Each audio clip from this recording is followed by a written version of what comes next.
오늘은 그리스도인이라 일컬음을 받게 되었더라라고 하는 제목으로 함께 은혜의 말씀을 나누겠습니다. 한 주간도 고생이 많으셨죠? 교회적으로는 매일 성경을 통해서 함께 은혜를 나누고 있는데 사무엘하 17장 29절에 다윗과 그 백성들이 사랑하는 아들 그러나 반역자인 압살롬으로 인해서 피신을 가게 됩니다. 광야에 머물러 있을 때에 근처의 유력한 재산가들이 다윗과 그 백성들을 돌보아 주는데 그 이유는 그들 생각에 백성이 들에서 시장하고 곤하고 목마르겠다 함이더라.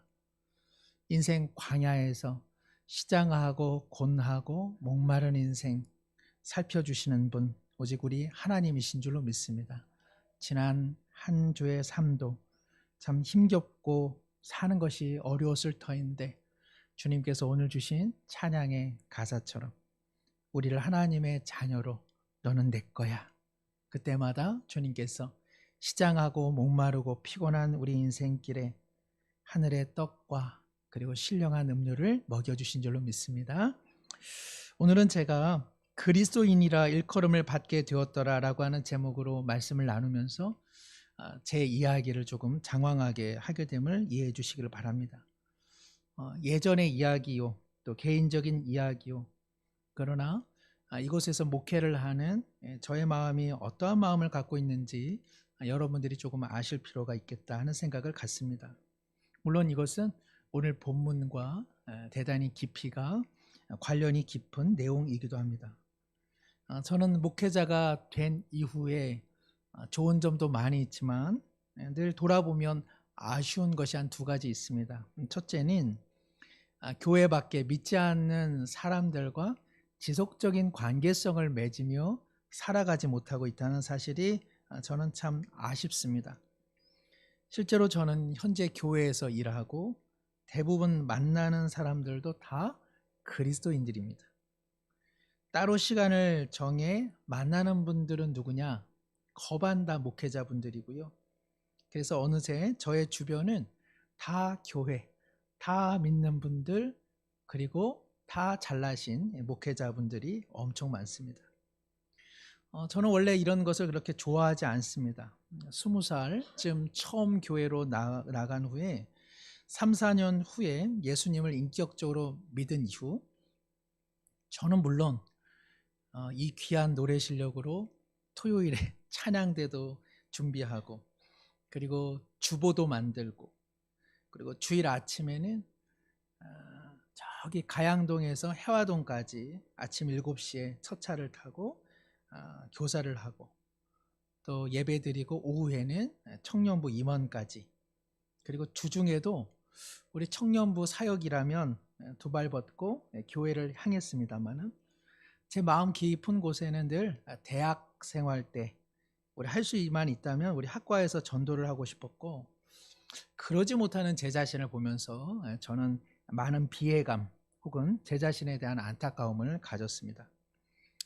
이제 고백합니다마는 저는 18개월의 특공 방위 생활을 출신인데요. 웃으시는 이유는 뭐죠? 남이 고생스럽게 군대 생활을 했는데 웃음의 저희가 의심스럽습니다. 아버님께서 일찍 돌아가셔서 부사망 독자라 1등급을 받았음에도 불구하고 감사하게 18개월의 특공 방위 생활을 했습니다. 저는 그럼에도 믿지 않는 내무반 동료들에게 예수님을 전하고 그리고 참 예수님을 믿는 것이 진짜 소망이야. 그것을 증거하는 것을 기쁘게 생각했습니다. 대학 시절에 가방에 예수천당 불신지옥 이러한 액세서리도 크게 붙이고 다녔고 대학교 학우들과 술자리를 저는 피하지 않았습니다. 할 수만 있다면 그 자리에 가서 그들의 이야기를 듣고 싶었습니다. 출퇴근하는 방위 생활 중에도 가능하면 후임병이나 제 동료들에게 복음을 전해서 참 주일에 그 볼품없는 깎아머리를 하고 제 후임병들이 교회로 찾아온 적도 있었습니다. 창피하더라고요. 근데 약간 예비군 조교를 할 때도 돌아가는 예비군들에게 선배님들 이번 일요일에 꼭 예수 믿고 천당 가세요, 꼭 교회 가세요라고 큰 소리로 말하곤 했습니다. 교회에서 청년부 임원을 하고 학교에서도 기독교 단체에 들어갔는데 한 1, 2년 하다가 기독교 단체는 그만두었습니다. 왜냐하면 이거 뭐 교회에서도 믿는 사람들 만나고 학교 나가서도 믿는 사람들과만 어울리고 그러면서도 또 기도는 하나님 복음을 전하게 해주세요. 이것이 다 맞지 않는 이야기구나. 그래서 학교에서라도 믿지 않는 친구들과 접촉면을 갖고자 축구 동아리에도 들고 그래서 여러 친구들을 교회로 인도할 수 있었습니다. 모두 교회에 잘 정착한 것은 아니지만 제가 할 수 있는 한 최선을 다하려 했죠. 저는 믿지 않는 사람들 속에서 그리스도인으로 살아가기를 열망했고 그리고 사람들이 저를 그냥 교회 열심히 다니는 사람 이렇게 봐주지 않았으면 제 안에 있는 그러한 어떤 확실한 진리 그리고 예수님을 믿는 소망, 기쁨 이런 것들이 저의 삶을 통해서 조금이나마 드러나기를 소망했습니다. 그런데 안타깝게도 목회자가 된 이후 이제는 믿지 않는 사람들은 거의 찾아볼 수 없을 정도의 청정 지역에서 저는 목회 생활을 하고 있는 것이죠. 저는 가끔 생각해 봅니다. 제가 일반 직장 생활을 하고 있다면 오늘 우리 집사님들, 장로님들만큼 신앙 생활을 건전하게 하고 있을까? 그렇게 못할 것 같아서 하나님께서 아예 교회에 붙들어 매놓으시려고 목회자를 시키신 것은 아닌가 그런 생각을 합니다. 믿지 않는 사람들 속에서 그리스도인으로 살아가는 것 그거 얼마나 어려운 일입니까? 더군다나 이런 생활 속에서 예수님을 증거해서 교회로 인도한다는 것 이거는 말처럼 쉬운 일은 결코 아니겠죠. 그래서 아마 때로는 이렇게 예수님을 전하며 사십시오, 전도하면서 사십시오. 여러분의 관계의 울타리망은 하나님께서 여러분에게 누군가에게 복음을 증거하라고 하는 그런 환경입니다. 이런 말 이상적으로 들리시리라 생각하는 경우도 있습니다.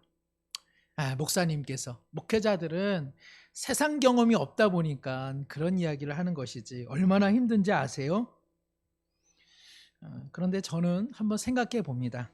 그래도 제가 목회자가 되지 않고 일반의 성도의 삶을 산들 저는 분명히 예수님을 전하려고 제 삶의 자리에서 부단히 애를 썼으리라 생각합니다. 지금도 제가 가끔 가다가 이렇게 동네를 다니다가 배드민턴 동호회 이런 거 보면은 늘 눈길이 갑니다. 또 얼마 전에 보니까 동네에 족구 동호회를 창설한다, 회원을 모집한다 이러더라고요. 마음 같아서는 너무너무 회원 가입을 하고 싶은데 비가 오면 무릎이 쑤셔가지고 그냥 몸이 추스려지면 가야겠다 그런 소망만 갖고 있습니다. 목회자가 되어 두 번째 아쉬운 점은 교회에 거의 신앙생활을 못한 분들, 이제 믿음생활을 하려는 분들을 위한 환경을 아직 조성해 주지 못한 것, 그것이 아쉬운 점입니다. 제가 이제 우리 교회에 온 지 얼마 되지도 않았고 또 코로나19 등등으로 인해서 교회 여건도 쉽지 않았죠. 또 우리 교회에 세가족으로 오시는 분들도 여타의 교회처럼 수평 이동이 많습니다. 한국 교회가 성장이 좀 멈춰진 건 그러면서도 조금 더 성장하는 교회, 물론 세가족들도 많이 있지만 수평 이동, 즉 다른 교회에서 신앙생활 하다가 여러 상황 때문에 다른 교회로 이동하는 이러한 수평 이동이 많아서 교회 생활이라고 하는 것이 다 누구에게나 이제 익숙한 그런 환경이 되고 말았죠.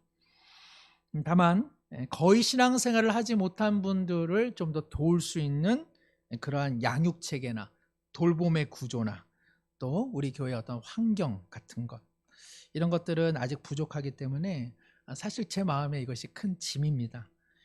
하나님께서 우리 함께 이 짐을 풀어 주실 그날이 오리라 확신합니다. 제가 목회자가 되려 한 이유 중에 하나가 바로 사실 이겁니다. 예수님을 믿지 않고 교회 생활을 아직 익숙하지 않은 사람들이 교회 문턱을 넘어 교회 안에 들어왔을 때 어떻게 그들이 주님의 자녀가 되고 그리고 또 주님의 제자로 변화되어 줄 수 있을까?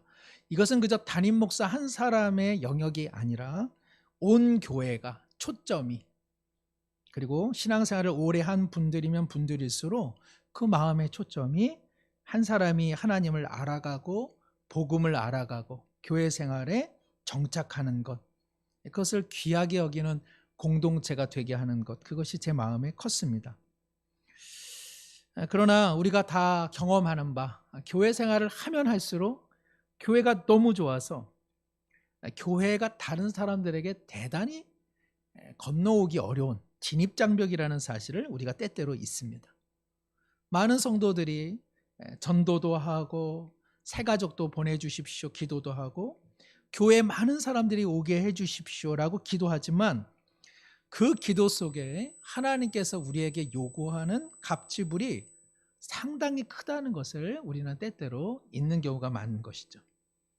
이솝우화에 그런 이야기가 있지 않습니까? 긴 부리를 가지고 있는 황새가 기껏 여우를 초대해 놓고 물고기를 긴 부리를 통해서만 먹을 수 있는 호리병에다 담아두고서는 사랑하는 내 친구 여우야, 내 너를 위해 오늘 귀한 음식을 준비했어. 먹어보렴. 그럴 때 여우가 무슨 수로 호리병에다가 코를 넣어 그 물고기를 잡아먹을 수 있겠습니까? 누군가 오기를 바라고, 누군가 초청하고, 누군가 이 자리에 있기를 원할 때는 그 초점이 무엇입니까? 나를 버리는 일이 선행되어야 합니다. 다른 사람을 초대하고 다른 사람을 모신다는 것은 그 사람의 편의를 위해 내 불편함, 그것을 내려놓겠다고 하는 자기 결단이 수반되는 일이죠.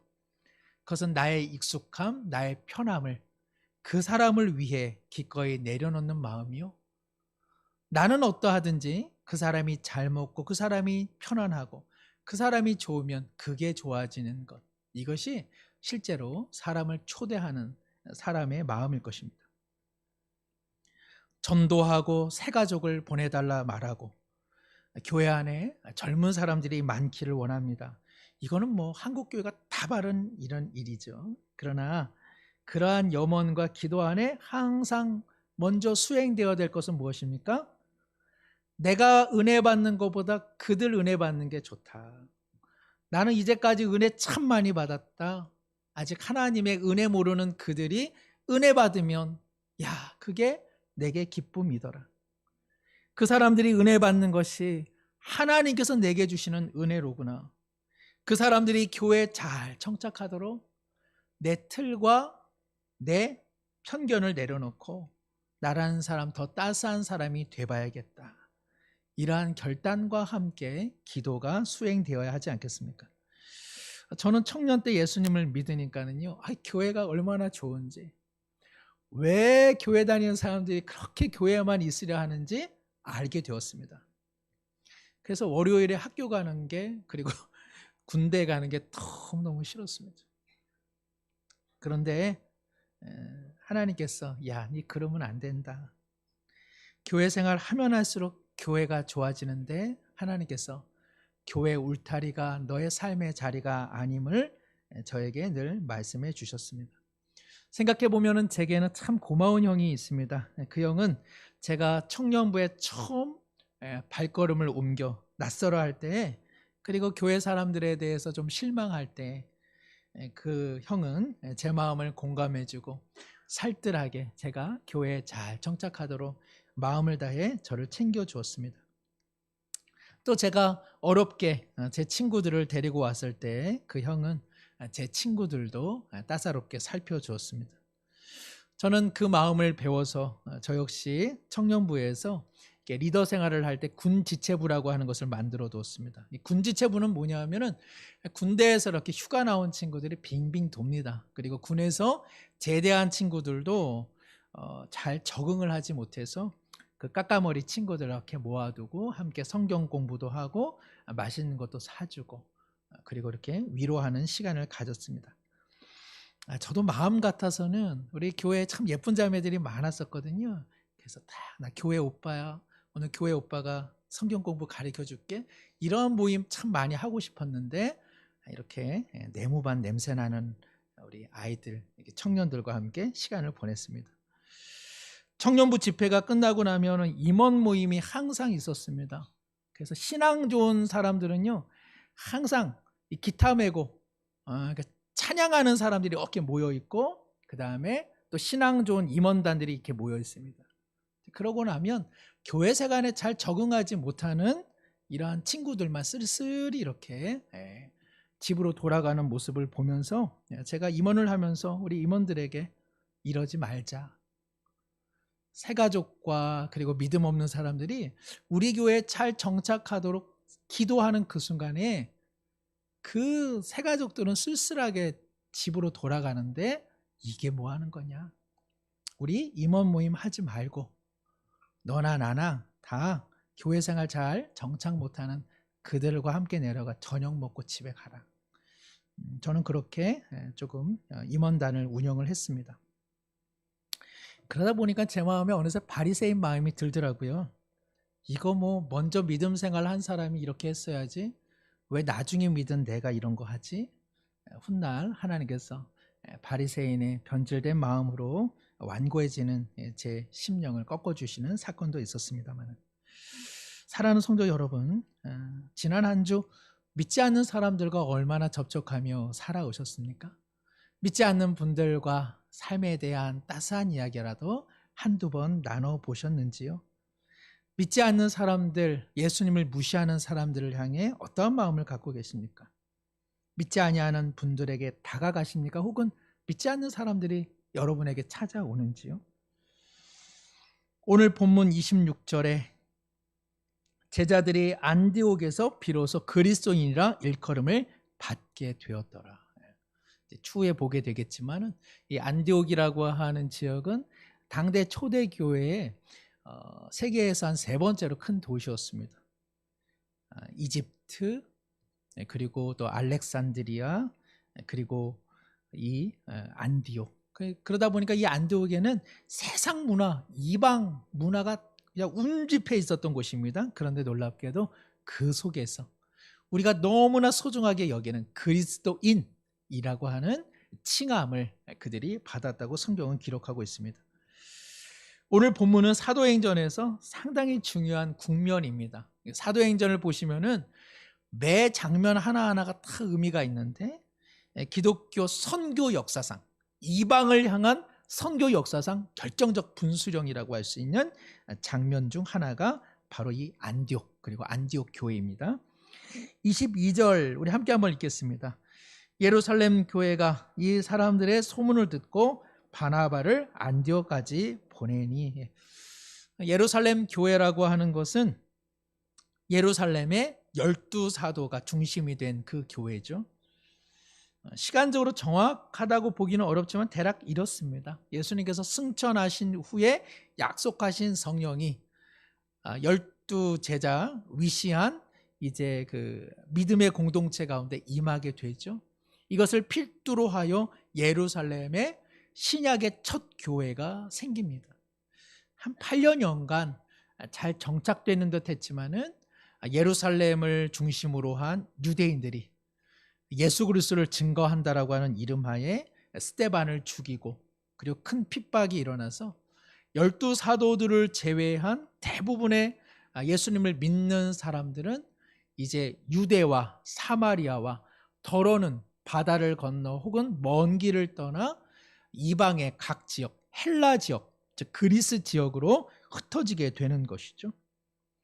그렇게 한 5년여의 시간을 보내면서 하나님의 은혜 속에 도리어 유대 지역과 여러 곳에 한 130여 개의 가정교회들이 이렇게 생기기 시작합니다.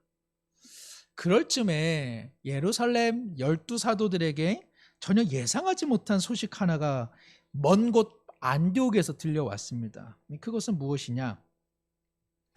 안디옥에 가 있는 유대 그리스도인, 즉 예수님을 믿는 유대인들이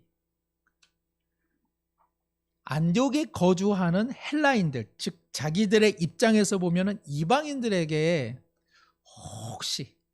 혹시 예수라고 들어보셨습니까? 이 예수라는 분은 우리 이스라엘 예루살렘을 중심으로 복음을 증거하신 분이신데, 오늘 제가 예수님에 대해서 조금 말씀드려도 될까요? 이렇게 예수님을 증거했는데 뜻밖의 이 헬라 사람들, 이 안디옥 사람들이 예수님을 영접하더라는 것이죠.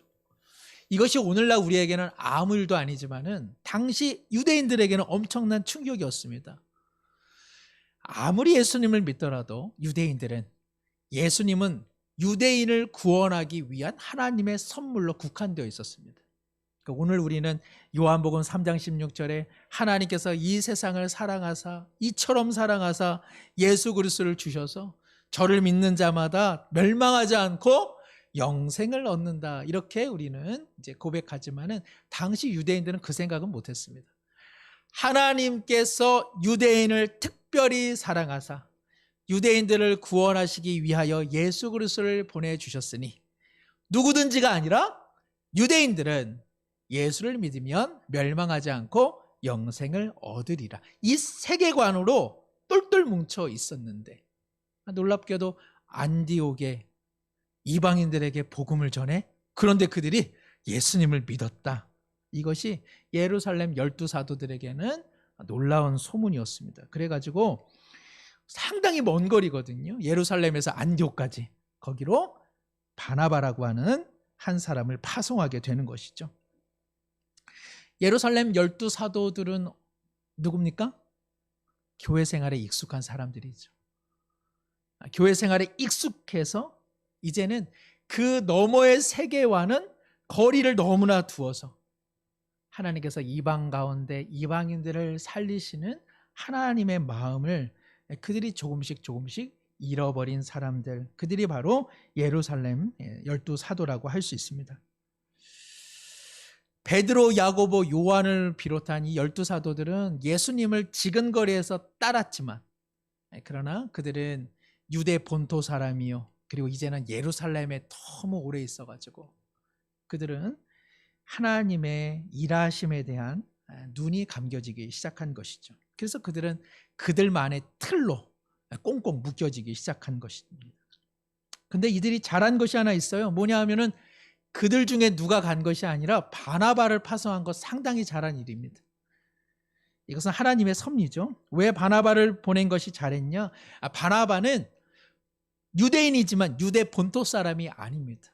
오늘 본문에 보면 20절에 구브로라고 하는 그 내용이 나오는데 사이프러스, 키프리스라고도 하나요?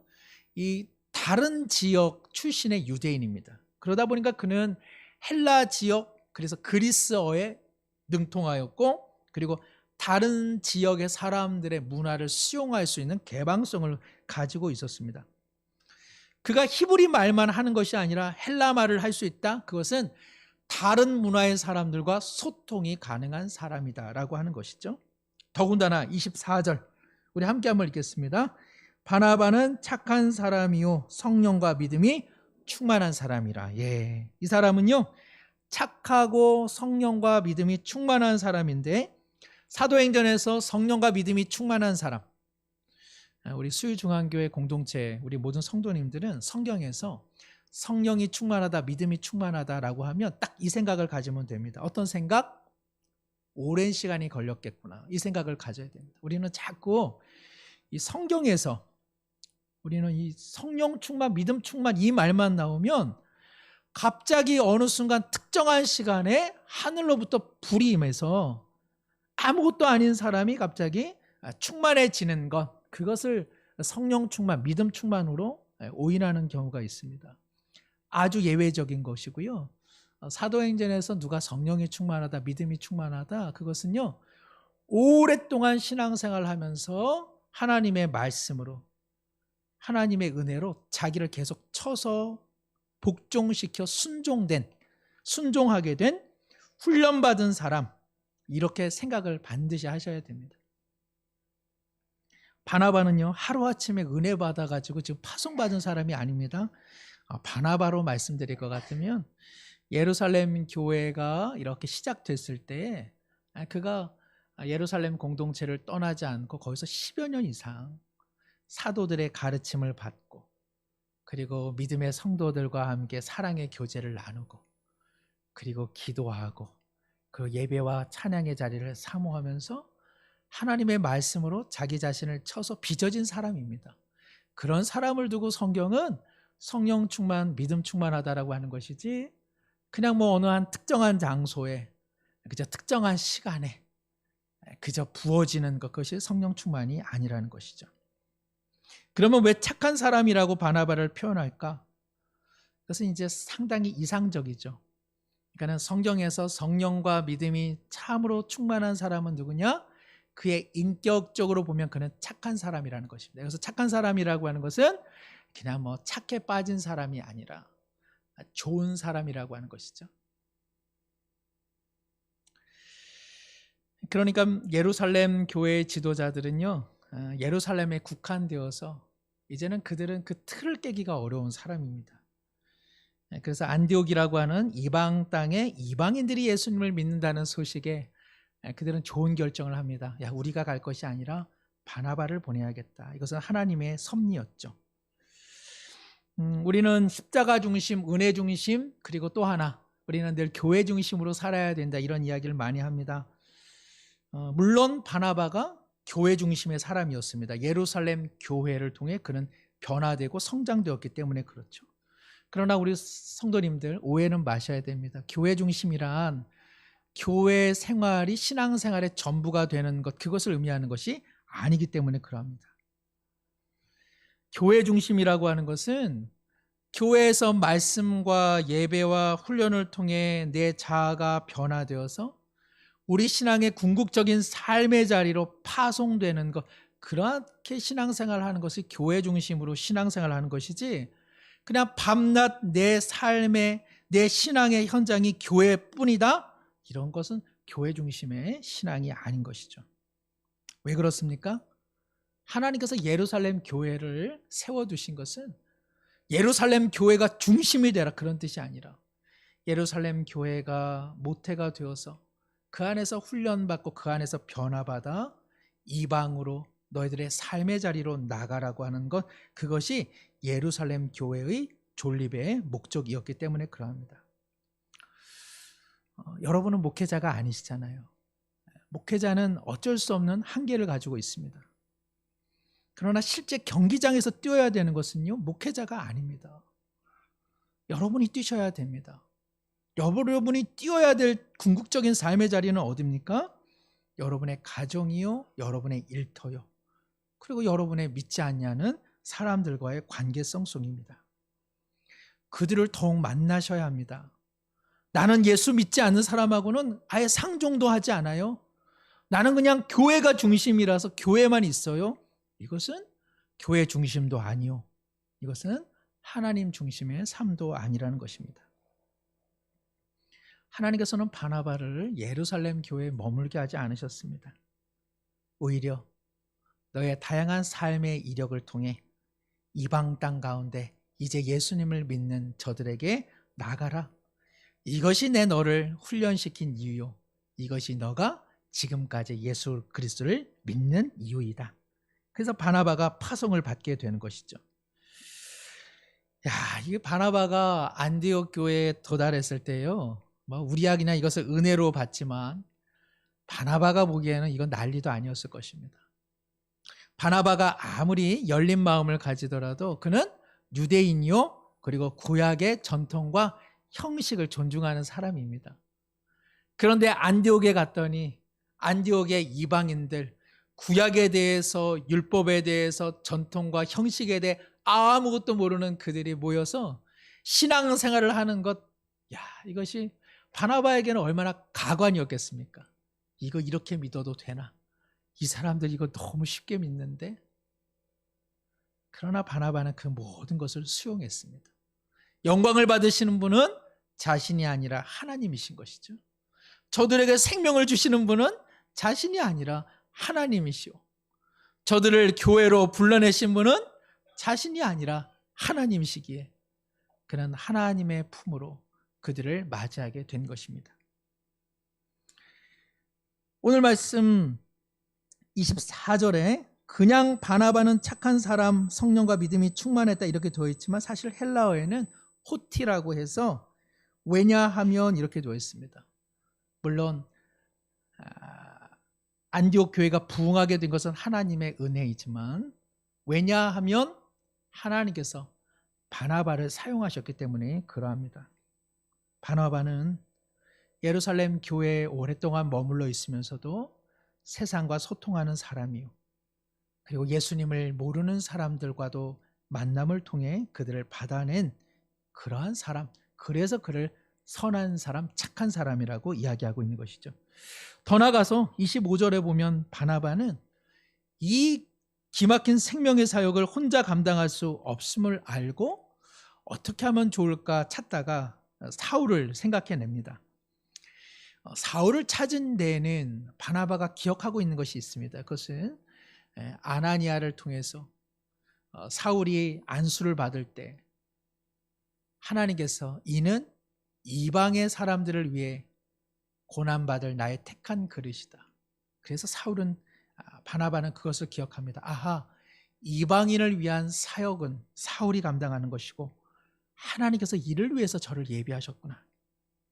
그래가지고 이 안디옥에서 다소까지도요, 다소 멉니다. 핸드폰이 있으니까, 카톡이 있으니까 무작정 하나님을 믿는 믿음으로 이 바나바가 다소로 찾아가 하염없이 사울을 찾는 것이죠. 하나님의 은혜였겠죠. 모래사장에서 바늘을 찾듯 결국 바나바가 사울을 찾아내고 그 사울, 이제는 바울이라 불리는 그와 함께 안디옥 교회에서 동역을 하게 됩니다. 그때 안디옥의 그 이방 문화에 낯선 예수님을 믿는 바로 안디옥 교회 사람들을 두고 안디옥의 많은 사람들이 그리스도인이야, 저 사람들이 그리스도인이야 라고 그들에게 호칭을 붙여주었다는 것입니다.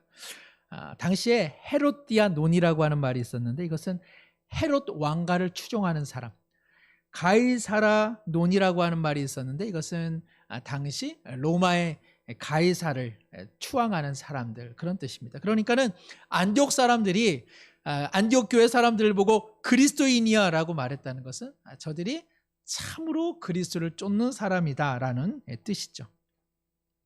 내 건데요, 다른 사람들이 제일 많이 사용하는 거 뭐가 있을까요? 내 건데 돈? 이름. 예, 맞죠.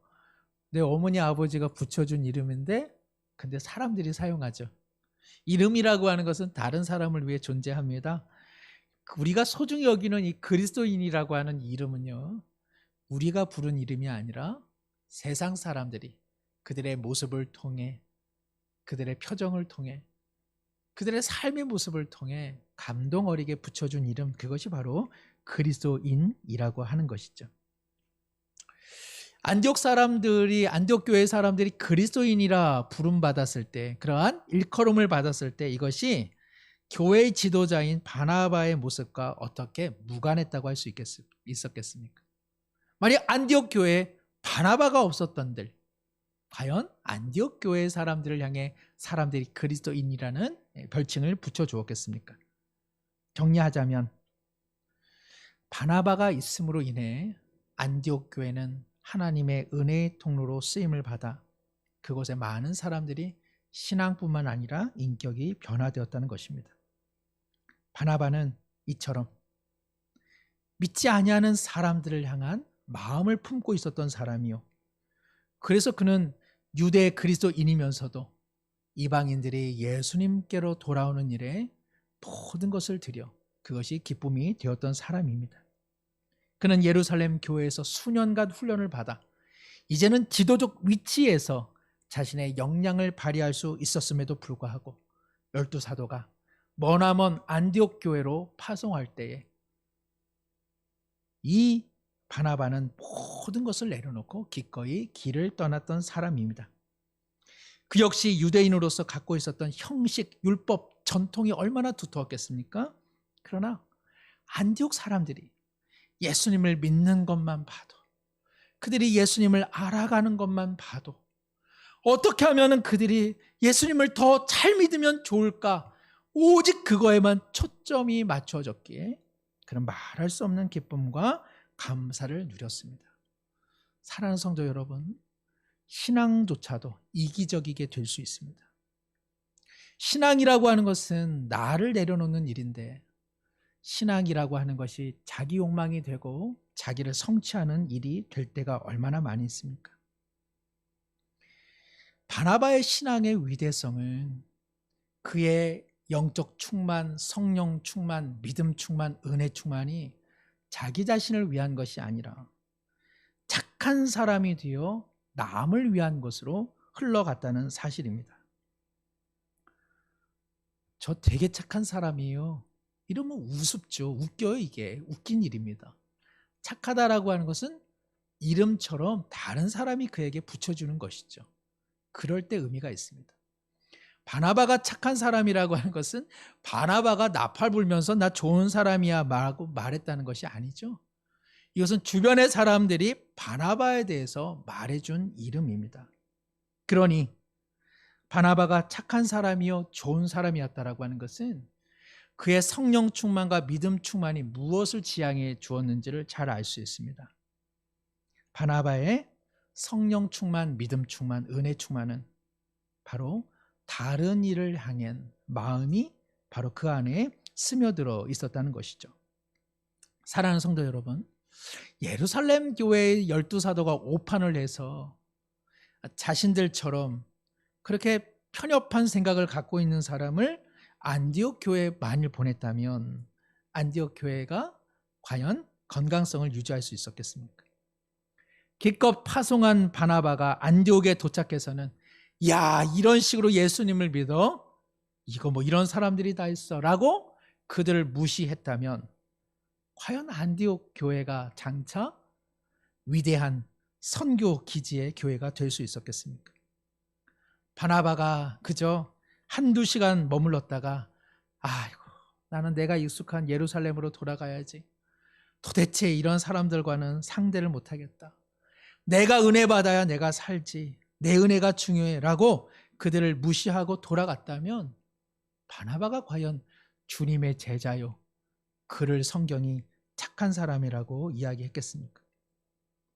바나바가 비록 믿음과 성령이 충만한들 그 누구도 그에게 좋은 사람이라 착한 사람이라 불러주지 않았었다라면 안디옥 교인들이 안디옥 사람들에게 오히려 방해거리만 되었을 뿐 진정한 그리스도인의 향기를 나타낼 수 있었겠습니까?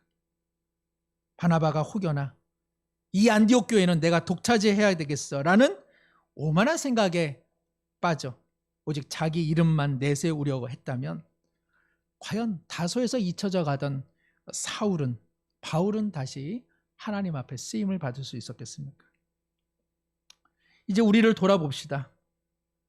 우리가 예수님을 알지 못하는 이들과 계속 거리를 두고 살아가는 것을 자랑한다거나 나는 예수 믿지 않는 사람하고는 상종하지 않겠다라고 한다면 도대체 그 사람들은 누구를 통해 예수님을 만나겠습니까? 우리의 신앙생활이 내가 익숙한 방식, 내가 좋은 방식, 내가 편한 방식, 내가 은혜 받는 방식에만 계속적으로 몰두한다면 도대체 우리가 원하는 하나님 나라의 지평은 과연 확장이 되겠습니까?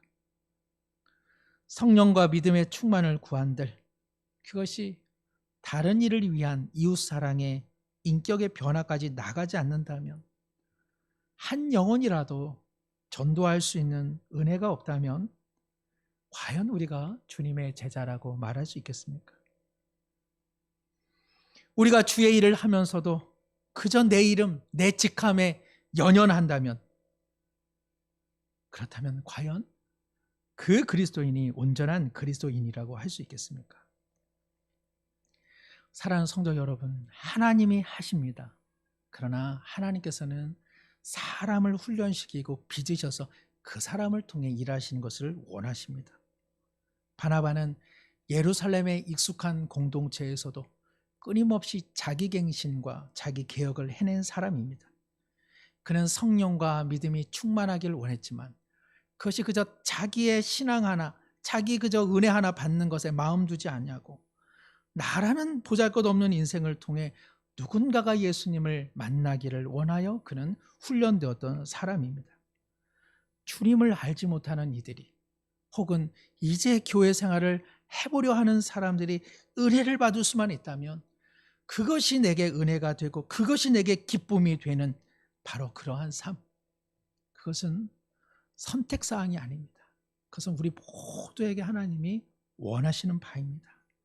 바라기는 우리 좋음에 익숙함을 넘어 다른 일을 위해 믿음과 성령이 충만하여 다른 사람이 우리를 향해 좋은 사람이라, 다른 사람이 우리를 향해 그리스도인이라 말하는 데까지 이르는 우리의 신앙을 통해 하나님 앞에 영광 올려드리기를 기도합니다. 하나님 아버지, 하나님께서는 베드로와 바울과 바나바를 기어이 그 틀을 깨뜨리심으로써 오히려 그들을 더 넓은 은혜의 지경, 더 넓은 하나님의 사랑의 품을 경험하게 하셨습니다. 내가 좋음이라는 내 익숙함의 두터운 틀을 깨뜨려 주셔서 하나님께서 하고 계시는 사랑과 생명의 역사를 보는 눈이 띄어지게 하여 주옵소서. 다른 사람이 그리스도를 알고 다른 사람이 교회에 정착하는 것이 말할 수 없는 나의 기쁨과 은혜가 되게 하여 주옵소서. 다른 사람들에게 참 그리스도인이라 그 말을 들을 수 있도록 아버지여, 우리의 인격과 믿음이 더욱 변화되어 주님을 온전히 따르는 제자 공동체 되게 하여 주옵소서. 예수님의 이름으로 기도드리옵나이다.